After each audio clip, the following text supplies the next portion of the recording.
Hello, everybody. Happy not only with the win, but the way the guys played. We had better players than they do. Everybody knew that coming into the game. The question was, would you dominate the game like you're supposed to? And at times in the past, programs do not. You play really, really well against a Notre Dame, and then you stand around and do nothing the next week. And then the following week, you have Miami. So this was a great opportunity for our guys to stand around and be flat and not play with intensity. And I thought we did. We did exactly what we needed to do in this game, like we did last year against Mercer. We dominated the first half.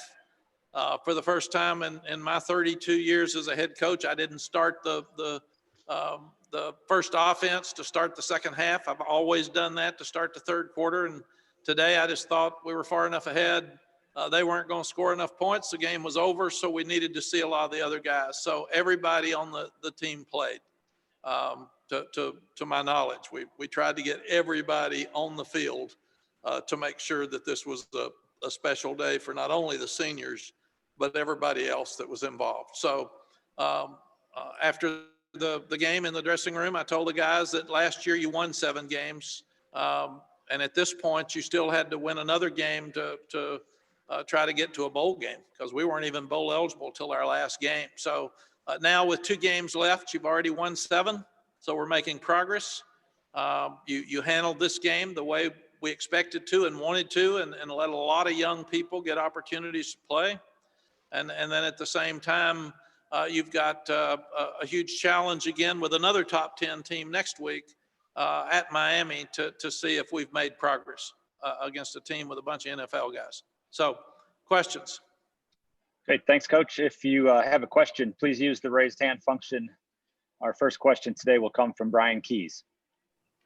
Hey, Mac, just with it being his last home game, what has Michael Carter meant to the program, since you've been there, but also from what you've heard from other guys who have been around with him the entire 4 years? Yeah.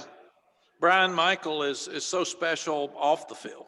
What everybody sees what he is on the field, but he has been the #1 guy I've gone to when we were trying to figure out, was it safe with COVID? Were we going to play games? Did the players want to play? Did they feel safe? I would always call or text Michael first and say, give me the pulse. What do you think the guys are thinking? And what questions do they have for me? He was also the leader with all the social justice issues. Again, he was the one that spearheaded everything that we talked about and did. When there were protests all over the country this summer, I called Michael and said, do the guys want to practice? Do they not want to practice? I know there's a lot of pressure right now on everybody. And he said, no, Coach, we want to practice. We're looking at some things we'd like to do, like the video, like the names on the back of the jerseys, but we want to practice. We do not want to be disruptive on this team at all. And Brian, all of that credit goes back to Michael. Thank you. Okay, let's go over to Andrew Jones, please. Hey, Coach, on Wednesday, you said that you weren't that pleased with the practices earlier in the week. Did the team close strong this week with the preparation? And did you also get out of this what you were hoping to get out of it with respect to how the main rotation guys played? Yes, Andrew, yes, and yes. I thought the offense didn't practice as well at times on Tuesday. I thought the defense didn't practice as well at times, some of them, especially the younger ones, on Wednesday, which was pretty much expected. We had really focused practice on Thursday as a team. And then by Friday, the walkthrough last night, we didn't have any redos or do it again, or they were focused and ready to play. So I was not surprised today that they played well. And as far as the rotation guys, you said you did get everything that you were kind of hoping to get out of this game for them, especially with what you have coming up next week?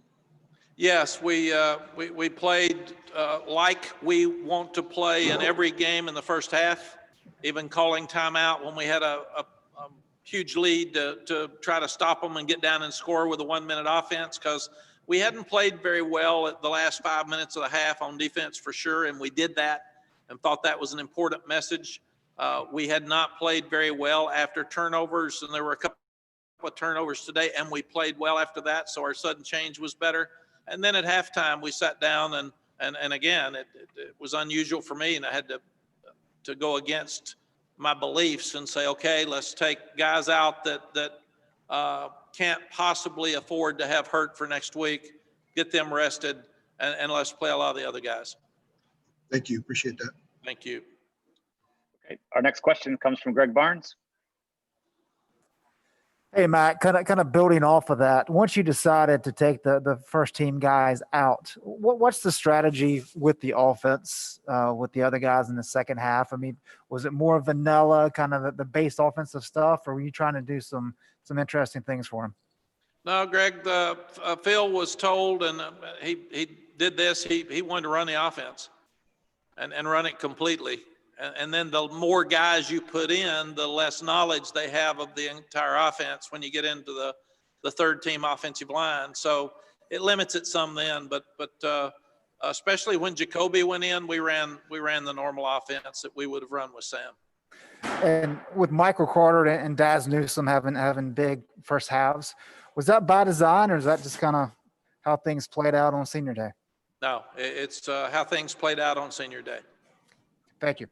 Thank you. Okay, let's move over to CL Brown.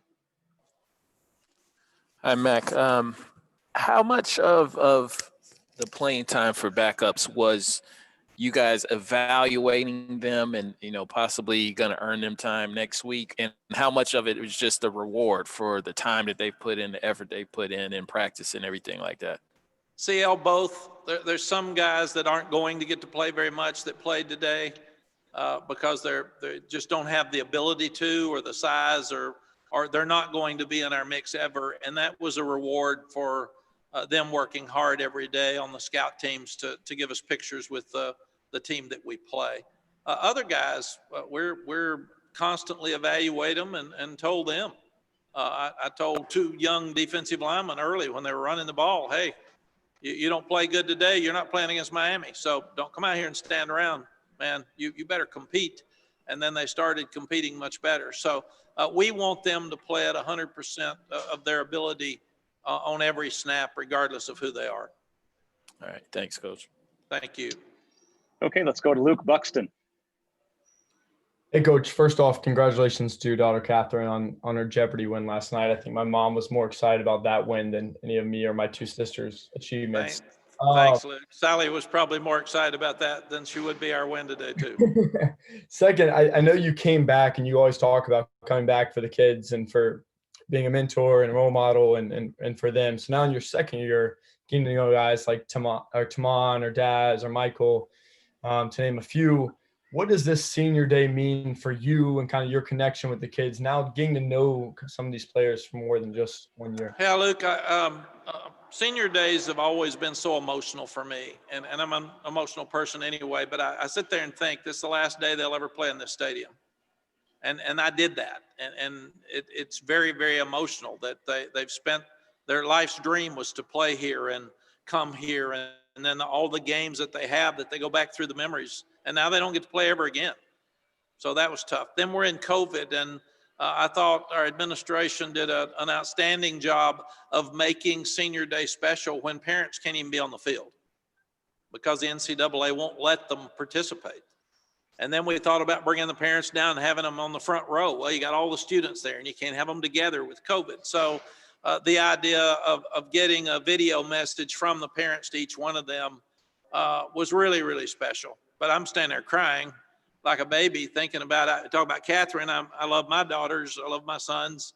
And you want to see them do well. And here these parents are talking about their sons playing their last game at home and their careers, and they're graduating. And shoot, I can't even speak to the kids when they're leaving me. And then I walked in to do the pregame talk, and I said, "Oh hell, go play. I can't do this. Let's do well." Because it is one of the definitely one of the most emotional days at anybody's time while you're in college.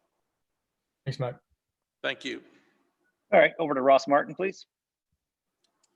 Hey, Mac, I was wondering if any young players, freshmen or redshirt freshmen, stood out on defense to you that made plays, and same with the offense. I know you played a variety of running backs that are also pretty young. Yes, I would think the two young linebackers probably stood out. Asante and Kadri Jackson played most of the second half. So they will be fun to watch because they played all of the third quarter and I think most of the fourth. And the others have played a lot. I saw Kamen Rucker making some plays, and but I thought Dez had his best day today. Dez Evans, he ran some things down, and I thought he played better to hold the edge when they were trying to run some stretch plays at him. And those inside guys, all those young ones seem to be playing well. So I'm excited about them. I thought on offense, the two that stood out were the two young backs because they can both really run. They're very fast. And, Robert Gillespie's done such an outstanding job of teaching our backs to protect the ball. We don't have it on the ground very much. But these young ones have to learn to protect. And but I do think we've got some good ones committed. And we've got some young ones that are talented. So we've seen Josh, we've seen British a lot. We haven't seen those two very much. And I thought they did not look out of place when we put them in there. Great. Thank you. Thank you. Okay, let's go over to Mary Mack Porter. Hi, Coach. Daz Newsome had a big game today. Can you speak a little bit to what he means to this team and to this receiving corps? Yes, great finish for Daz at home. Mary Mack, he's so quick, and he's just fast, and sometimes he looks little, and you think it's look at this little guy, and then he just outruns everybody. So he just makes yards, and he has probably improved his ability to catch the ball as much as anybody I've ever been around from the day we got here 2 years ago until today. And he is a factor in about every game. I thought he would get a couple of punts and have a chance to return them today, and he got some yards, but I really thought this might be a chance for him to get him a punt return for a touchdown, and we took him out completely in the second half. But really proud of the way he finished his career at home. All right, our last one for Coach comes from Davin Wilson.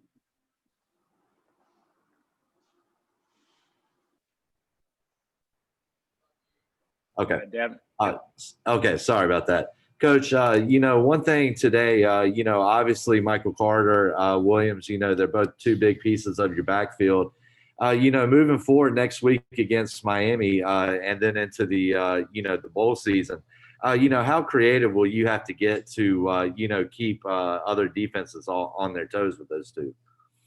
Well, we've been so good, Devin, on offense all year.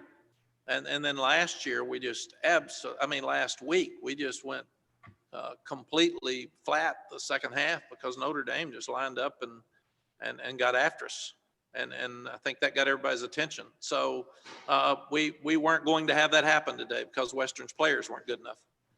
But we will be playing a front seven full of NFL guys again next week, like we did last week. So our big challenge is we've had a good year, but we want to step to a national level. And we did that for a half last week, and then we couldn't hang in there. So what will we be like with Miami next week? They've got a quarterback that's really special. They've got a defensive line that's really special. I told our players, I want you to enjoy this win. I want you to enjoy our last home game. I want you to stay free of COVID when you come back in here tomorrow, but I also want you to watch the game tonight with Duke and get somewhere and watch it as a game plan and look at your guy, the guy that you've got to deal with, and make sure that you come in here tomorrow with a mindset that this is a huge game for us, and to see if we are ready to step up to another level, and I think that's what this week's going to be about. We were so close last week and couldn't finish. So are we going to be any better? Are we going to coach any better? Are we going to play any better? Are we going to play any tougher in our front sevens? That's why I love the way this schedule ended up. We had the tough national game. We had the lesser team coming in from the FCS. And now it's time to go back and play 2 top 10 teams in 3 weeks. And that's a perfect way for us to finish. Unlike last year where we're fighting to get an extra game, now we're fighting to try to get a higher ranking and get closer to that top 10. Thank you, Coach. And let me say, Mark, the last thing too, and I think this is important for everybody. Our fans were great today. I thought they were so appreciative of these seniors, and it would have been an easy day not to come. I laughed with Bubba and Rick Steinbacher a few minutes ago and said, hey, we sold out every game, 3,500. But the fans that were there stayed and watched the young guys play. They cheered them on. They sang at the end of the game. And I really want to say that how much I appreciate those fans staying and watching those young guys play.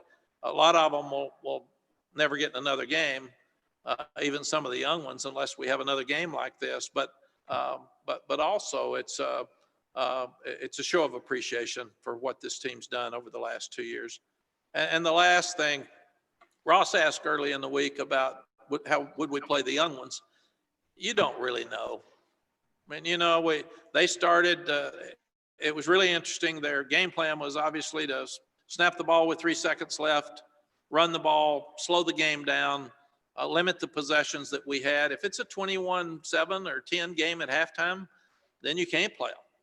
And then Toe Gross fumbles, and then they're driving it down the field again. You never know in these games. So I'm just glad that it worked out the way that we thought it would and the way that we hoped it would. And hopefully we're getting to a point in our program now where in these type games, we dominate the game and everybody does get to play, and then it's not in question. Great. Coach, thanks so much for your time. Thank you all.